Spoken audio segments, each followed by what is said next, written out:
देखिए, ये जो फिगर में देख रहे हैं, ये हमारे देश के माननीय केंद्रीय परिवहन मंत्री हैं। अभी तक हम लोग देखते थे कि जिस भी विभाग में मंत्री है, कैबिनेट मंत्री, वह सबसे ताकतवर होता है। लेकिन अब सोचिए, इनको यूट्यूबर से, सोशल मीडिया इन्फ्लुएंसर से इनको लगने लगा है। अभी अपने आप को है ये केंद्रीय परिवहन मंत्री, एनी टाइम इथेनॉल मिलाकर E20 के लिए चर्चा कर कर एनी टाइम अपने आप को हाईलाइट होते थे। जब अब इनको पब्लिक ठांस रही है, सोशल मीडिया पर डीप फेक बना बनाकर इंस्टाग्राम पर इनके बारे में बोल रहे हैं, तब इनको वही लोग तकलीफ बुझा रहा कि क्यों मेरे बारे में बोल रहे हैं। और ये बॉम्बे हाई कोर्ट तक भी पहुंच गए हैं केस करने के लिए। अब इनको डर क्यों हो रहा है, जो पूरा मैं अभी आपको डिटेल में बताऊंगा। क्योंकि जब से देखे होंगे हमारे देश के शिक्षा मंत्री धर्मेंद्र प्रधान जी का इस्तीफा हुआ है, तब से इनका भी हाथ गोड़ फुला हुआ रहता है। एनी टाइम देखते होंगे वीडियो में या चर्चा में रहते हैं कि अमित शाह जी से, मोदी जी से इनको थोड़ा बनता नहीं है। ये आरएसएस के बहुत करीब हैं, इसीलिए इनको रखा गया है। खैर, आरएसएस के करीब तो धर्मेंद्र प्रधान भी थे, जब उनको इस्तीफा देना पड़ा तो इनको भी देना ही पड़ेगा। ये तो समझिए कि पूरा पब्लिक का जो विरोध करना था, इन्हीं के ऊपर करना था। वो तो अचानक आ गया नीट का मामला है, जिसके कारण एजुकेशन मिनिस्टर की तरफ सब पब्लिक का माने कि उधर ध्यान चला गया। अभी महाशय क्या बोले थे, क्यों सब पर मैंने केस करने के लिए बोल रहे हैं, वो सब अभी आपको मैं इनका लिखित बयान दिखाता हूँ। मतलब जो इंटरव्यू दिए हैं, वो सब अभी आपको मैं पढ़ के बताता हूँ कि क्या क्या इन्होंने बोले हैं। सबसे पहले तो देखिए, आया है न्यूज में हेडिंग में ही कि हमारे जो केंद्रीय परिवहन मंत्री हैं नितिन गडकरी जी, इन्होंने ये बोले कि हम पेट्रोल में इथेनॉल मिलाने में मेरा कोई रोल ही नहीं है। कोई ऐसा मंच नहीं मिलता था जहां पर अपने आप को ये हीरो नहीं बनते थे, जाकर एनी टाइम बोला करते थे कि इसमें मेरा रूल है, इतना फायदा है, इससे इतना नुकसान हो। नुकसान तो खैर ये गिनाते ही नहीं थे, एनी टाइम फायदा ही गिनाते थे कि ये फायदा है। जब इनके ऊपर जब पूरा पब्लिक का मैंने ध्यान गया कि ये तो भाई मेरी गाड़ी उड़ी मोटर वोटर सब बर्बाद कर रहा है, तब इनको देखा कि अब तो भाई मेरा भी इस्तीफा लेने का समय आ गया है। तब ये ध्यान घट मैंने की कोर्ट का रुख किए हैं। क्या बोले थे कि आप पेट्रोलियम मंत्रालय से जुड़ा है। भाई, तब पेट्रोलियम मंत्रालय से तो हर आदमी जुड़ा जान रहा था कि ये उनका विभाग है, लेकिन हर प्लेटफॉर्म पर आप क्यों क्रेडिट ले रहे थे। तो इनसे डीप फेक वीडियो और मेटा एक्स पर केस करेंगे, कोर्ट की मंजूरी। यानी बॉम्बे हाई कोर्ट में याचिका ये दायर किए थे, उसके बाद कोर्ट ने मंजूरी दे दी है कि आप कर सकते हैं। इन्होंने बोल रहे हैं कि मेरी पब्लिक को, मेरी पर्सनल लाइफ को धूमिल किया गया है, मेरी पब्लिक अधिक फैमिली को धूमिल करने की कोशिश किया जा रहा है। क्या बोले थे सबसे पहले, वो पूरा मैं आपको इनका बयान सुनाता हूँ। नितिन गडकरी ने बॉम्बे हाई कोर्ट में एक दायर याचिका की है। उन्होंने कहा कि पेट्रोल में इथेनॉल मिलाने में उनका कोई रोल नहीं है। जब भाई अपने ऊपर आया पूरा पब्लिक का दबाव, सरकार का भी इन पर दबाव होगा, खास करके गृह मंत्री मोदी जी का, तब इनका हाथ गोड़ फूल रहा है। ये दोनों प्रोजेक्ट पूरी तरह से केंद्रीय पेट्रोलियम और प्राकृतिक गैस मंत्रालय, जो हरदीप सिंह पुरी है, जिनका F-16 में नाम आया था, मामला उसका थोड़ा ठंडा हुआ तो पब्लिक जो है उनसे ध्यान हट गया है। क्या हुआ था कि मेटा प्लेटफॉर्म्स एक्स और गूगल पर एथेनॉल मामले में गडकरी के कई सारे AI generated deepfake video viral हो रहे हैं। गडकरी ने याचिका में कहा कि इन वीडियो में उन्हें एथेनॉल ब्लेंडेड पेट्रोल है प्रोग्राम और E20 पहल से गलत तरीके से उनको जोड़ा गया है। ये बात अभी डर के मारे बोल रहे हैं। बॉम्बे हाईकोर्ट ने सोमवार को डिजिटल कंटेंट के खिलाफ कार्रवाई करने की अनुमति दे दी। अब गडकरी जो है मेटा प्लेटफॉर्म्स एक्स और गूगल कंपनी के खिलाफ सिविल सूट दायर कर सकते हैं। आप जो नहीं जानते वो जान लीजिए कि एथेनॉल फ्यूल होता क्या है। ये एक तरह का समझिए कि बायोफ्यूल है, यानी जैव ईंधन है। ये गन्ने, मक्का और अन्य एग्रीकल्चर वेस्ट से तैयार किया जाता है। इसे पेट्रोल में मिलाकर वाहनों में इसका यूज किया जाता है। लागू करने का मकसद इनका ये था कि जो कच्चे तेल यानी पेट्रोल है, उन पर जो डिपेंडेंसी है वह पब्लिक को घटे और जो एयर पोल्यूशन है उनको कम हो। भारत में इथेनॉल ईंधन के 3 मॉड्यूल हैं। पहला E20, देश में अभी ज्यादातर आप जाएंगे पेट्रोल पंपों पर तो यही मिलेगा आपको, 20% इथेनॉल और 80% पेट्रोल का मिश्रण दिया जाएगा। फ्लेक्स फ्यूल होता है, इसमें लगभग आपको 85% इथेनॉल मिलेगा और 15% क्या होगा, पेट्रोल होगा।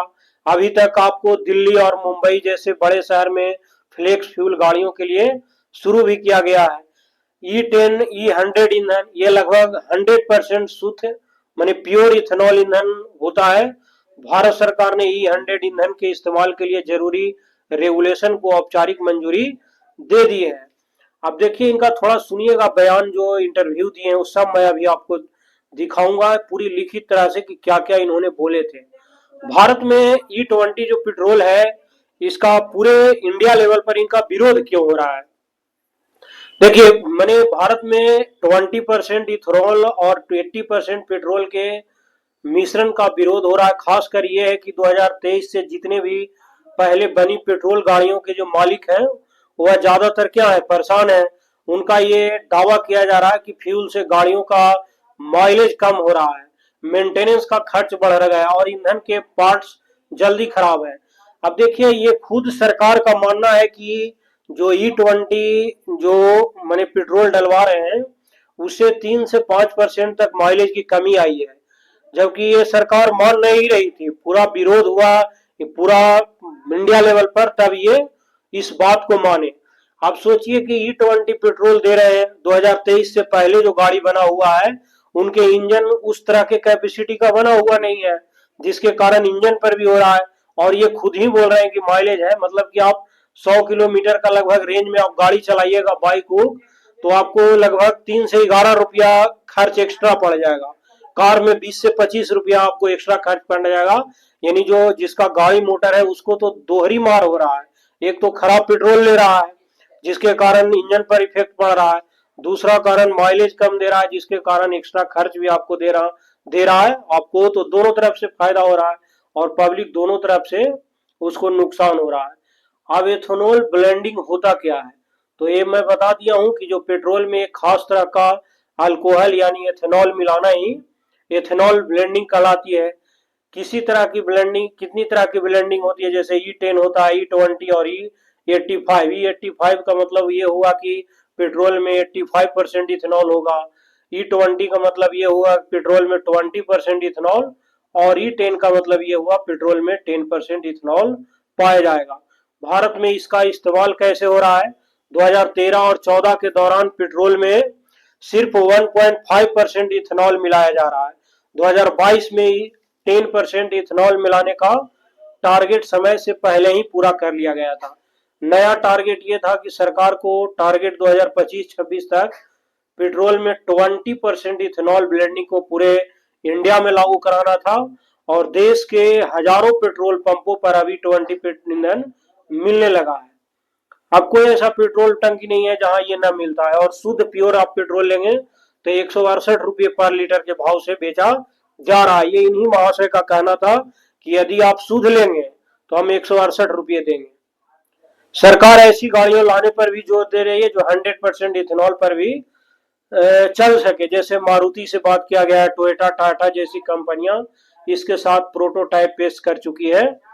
अब देखिए सरकारी मंत्रालयों को भी बनाया गया है इसके लिए प्रतिवादी। अब आगे क्या क्या होगा वो सब, कैसे बनता है इथेनॉल ये मैं बताया था कि इथेनॉल 2 प्रकार से तैयार किया जाता है।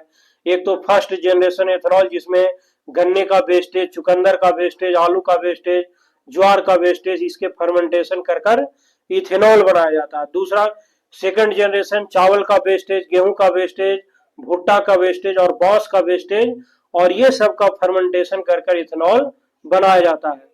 देखिए 15/7 का एक इनका इंटरव्यू मैं सुनाता हूं कि ये महाशय क्या बोले थे। देखिए गडकरी जी ये बोले थे कि 2004 से पहले पेट्रोल में इथेनॉल मिल रहा था, सीधा यूपीए गवर्नमेंट पर ये फेंक कर अपने आप को सेफ जोन में खेलने की कोशिश कर रहे हैं। गाड़ियों का नुकसान कोई सबूत नहीं है, माइलेज सड़क और ट्रैफिक की स्थिति पर निर्भर है। देश में जो E20 पेट्रोल, इथेनॉल, माइलेज और गाड़ियों पर इसके असर को लेकर लगातार सवाल उठ रहे हैं। सड़क परिवहन जो ये नितिन गडकरी जी हैं इन्होंने क्या बोले थे वो सब अभी इंटरव्यू में सुनाता हूं। पहले इनसे सवाल ये पूछा गया कि इथेनॉल और E20 पर सबसे ज्यादा चर्चा आपकी है, जबकि आप तो परिवहन मंत्री हैं, पेट्रोलियम नहीं। तो इन्होंने क्या जवाब दिए वो सुनिए। इन्होंने बोले कि मैं परिवहन मंत्री तो हूं और ऑटोमोबाइल इंजीनियरिंग के मानक तय करना मेरा अधिकार है। ये महाशय बोले कौन सा ईंधन इस्तेमाल होगा इसका अंतिम फैसला तो पेट्रोलियम मंत्रालय करेगा ही। मैं पिछले 25 साल से किसानों के हित में वैकल्पिक ईंधन पर काम कर रहा हूं। देश 22 लाख करोड़ रुपए का पेट्रोलियम आता है देश में। दिल्ली के प्रदूषण का 40% हिस्सा परिवहन से आता है। इसे कम करना हमारी जिम्मेदारी है। ये महाशय यहाँ पर एक फेंक कर चले गए। क्या जो सुनिए, इन्होंने कहे कि मैं पिछले 25 सालों से किसानों के हित के में वैकल्पिक ईंधन पर काम कर रहा हूं। पहली बात तो ये महाशय जान ले कि ये कृषि मंत्रालय है इनके पास ना, तो किसान का जो भी समस्या होगा वह सब किसान मंत्रालय देखेगा। तो पहला झूठ तो ये पकड़ा है। दूसरा इन्होंने बोले कि हम किसान से एथेनॉल खरीदेंगे, मैंने मक्का उक्का जो सामान बनता है, तो ऑलरेडी सरकार उसके एमएसपी पर खरीद रही है।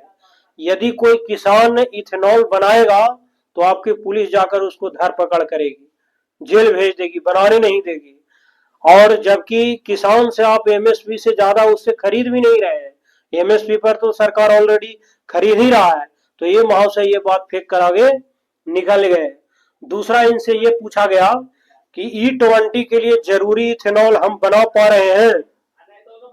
तो इन्होंने क्या बोले कि हम हर साल करीब 1450 करोड़ लीटर हमारे देश में जरूरत है, जबकि हमारी उत्पादन क्षमता कितनी है, लगभग 1800 करोड़ लीटर तक पहुंच चुकी है। एथेनॉल सिर्फ जो है गन्ने से नहीं बल्कि मोलासेस, मक्का, टूटे चावल, पराली और बांस से भी बनाया जाता है। इससे करीब 2 लाख करोड़ रुपये का तेल आयात बचा है, प्रदूषण कम हुआ है और किसानों की आय बढ़ी है। किसानों की आय देखिए, एक तो आप 2 लाख करोड़ रुपए कमाए होंगे, प्रदूषण कम हुआ, ये बात तो थोड़ा सही लग रहा है, लेकिन किसान की कोई इसमें आय बढ़ी नहीं है। फिर तीसरा इनसे पूछा गया, लोगों की शिकायत है कि E20 से माइलेज घट रही है। ARAI ने भी 6% तक का अंतर बताया है। ये महाशय क्या बोले, माइलेज सड़क और ट्रैफिक की स्थिति पर निर्भर करता है। एथेनॉल की कैलोरी वैल्यू पेट्रोल से थोड़ी क्या है, कम है, इसलिए कुछ परिस्थितियों में मामूली अंतर सा आ सकता है, लेकिन एथेनॉल सस्ता है, प्रदूषण कम करता है और फ्लेक्स फ्यूल इंजन आने के बाद यह अंतर और कम हो जाएगा। फिर इनसे पूछा गया कि कई देशों में तो E20 के साथ 100% पेट्रोल का भी विकल्प है, तो भारत में क्यों नहीं। यहीं पर एक दिक्कत हो जाती है कि भारत में आपको पहली बात तो हर पब्लिक से पूछना चाहिए, पहले ही ऑलरेडी जागरूक करना चाहिए और एक टाइमलाइन देना चाहिए कि 2003 से 23 से पहले जो गाड़ियां E20 नहीं बनी है तो उसको जो समस्या होगी उसका मेंटेनेंस का खर्च सुधार कौन करेगा। या आपको ये भी कहना चाहिए कि इनको बदल कर नया गाड़ी ले लो जो E20 हो या E50 को इंजन कैपेसिटी बढ़ा सके, उसके लिए हम इतने सब्सिडी देंगे। ये बात तो ये बताए नहीं, सिर्फ अपना मतलब की बात रख कर निकल गए। इनके बारे में ये जब पूछा गया तो क्या बोले वो सुनिए। करा है, हर देश की जो सिचुएशन है अलग अलग होती है। भारत अपनी जितने भी उसकी जरूरत है और रिसोर्स है उसी के हिसाब से नीति बना रहा है। जो हमारा लक्ष्य है तेल आयात को कम करना और पॉल्यूशन घटाना। ब्राजील में 1970 से 100% का इस्तेमाल हो रहा है, वहां तक ही पेट्रोल टंक पर कई तरह के ईंधन उपलब्ध है। भारत में अभी उस तरह का पहुंचना बाकी है। E20 से गाड़ियां खराब होने की शिकायत मिल रही है, तो ये वहां से फेंक फाक कर बोले कि सोशल मीडिया पर भ्रामक खबरें फैलाई जा रही है, ये बात कहकर निकल दिए। एथेनॉल सस्ता है, फिर पेट्रोल सस्ता क्यों नहीं। कच्चे तेल की कीमतें जो है अंतरराष्ट्रीय बाजार पर निर्भर करता है, ये बात सही है। पेट्रोल के दाम तय करना पेट्रोलियम मंत्रालय का अधिकार है, मेरा नहीं। सरकार कीमतों में स्थिरता बनाए रखने की कोशिश कर रही है। सेफ जोन में अपना खरीद कर ये निकल गए। अगर कच्चे तेल क्रूड की $70 प्रति बैरल नीचे आ जाए तब भी इथेनॉल फायदे का सौदा, ये बात इन्होंने। अब इनसे इनका जो मंत्रालय है, नेशनल हाईवे पर गड्ढों की शिकायत बढ़ रही है। दिल्ली देहरादून राजमार्ग पर गड्ढे देखे गए हैं। देखिए हजारों करोड़ रुपए का ही बहुत सारे नेशनल हाईवे बनाए हैं, और हर दिन कुछ ना कुछ कहूँ पता लगेगा धंस गया है, तो कि कहूँ गाड़ी उसके कारण एक्सीडेंट हो रहा है। तो इस तरह का न्यूज रोज डेली कहूँ ना कहूँ इनके हाईवे पर मिल रहे हैं। मोटे तौर पर हमारे रोड की क्वालिटी अच्छी है। हम एक मशीन लाए हैं, एक्सरे मशीन जैसी, पूरे रोड का एक्सरे निकालकर हमारे पास आता है। मैंने पिछले महीने में राज्यों के 950 प्रोजेक्ट में से एक एक का रिव्यू लिया। बहुत कंपनियों को ब्लैकलिस्ट किया, आजकल ठेकेदारों को रेटिंग होता है, अभी रेटिंग की लिस्ट भी हम प्रकाशित करने वाले हैं। ये सब कहकर अपना ये निकाल दिए। बहुत सारे इंटरव्यू इनका दिया गया है, सुनिएगा। ये प्रकार सब बताए हैं। एथेनॉल प्रोडक्शन में मैं बता दूं तो यूपी नंबर 1 में है। देश में कुल प्रोडक्शन जो होता है इथेनॉल का लगभग 2000 मान लीजिए करोड़ लीटर होता है। यूपी में प्रोडक्शन 236 करोड़ का होता है। प्रदेश में एथेनॉल प्लांट 97 है, ये सभी डिस्ट्रिक्ट में है। ये इन्होंने फायदे भी बताए कि 1.90 लाख करोड़ की विदेशी मुद्रा बची है। 310 लाख मीट्रिक टन कच्चे तेल का आयात बढ़ा। किसानों को 1.6 लाख करोड़ों की अतिरिक्त कमाई। ये सब फेंकने की बात है। 903 लाख मीट्रिक टन CO2 उत्सर्जन की कमी। इस तरह से ये महाशय बहुत सारे फायदे गिनाकर चले गए। और ये अब सोच रहे हैं कि धर्मेंद्र प्रधान का जब इस्तीफा हो सकता है तो भाई मैं बच के कहाँ निकलूंगा। क्योंकि जंतर मंतर पर आंदोलन जब हो रहा था तो बहुत सारे इनके बारे में भी कहा, मैंने बैनर लगाकर आया था प्रोटेक्शन अति जंतर मंतर पर, और कह रहा था इनका भी इस्तीफा चल रहा है। 1 अगस्त को केजरीवाल जी ने भी पूरा एक मैंने बैठक लेने वाले, और उनको जो भी समस्या है इथेनॉल से वह आकर अपनी बात रखें। इस तरह से एक E20 जनता पार्टी भी इंस्टाग्राम पर एक बन गया, और उसका फॉलोअर रात रात दिन बढ़ रहा है। अभी लगभग 5 लाख के आसपास उनका फॉलोअर भी बढ़ गया है। तो इनको लग रहा है कि अब ऐसा ना हो, मेरा नंबर है। क्योंकि संघ से जुड़े हुए तो धर्मेंद्र प्रधान भी थे, जब उनको नहीं बख्शा तो हमको भी क्यों बख्शेगा। एनी टाइम अपने आप को इस सेफ जोन में चलते थे, एनी टाइम सोचते थे कि मेरा विपक्ष भी सपोर्ट करे, सत्ता पक्ष भी सपोर्ट करे। लेकिन सोचिए इतना बड़ा मिनिस्टर होके एक सोशल मीडिया इन्फ्लुएंसर और यूट्यूब से मामूली यूट्यूबर से भी ये डर कर केस करने की बात कर रहे हैं। और देखिए इन महाशय का इस्तीफा कब होता है, कब इनके पब्लिक खड़ा होता है, क्या होता है आगे आने वाला दिन फिर हम लोग देखेंगे।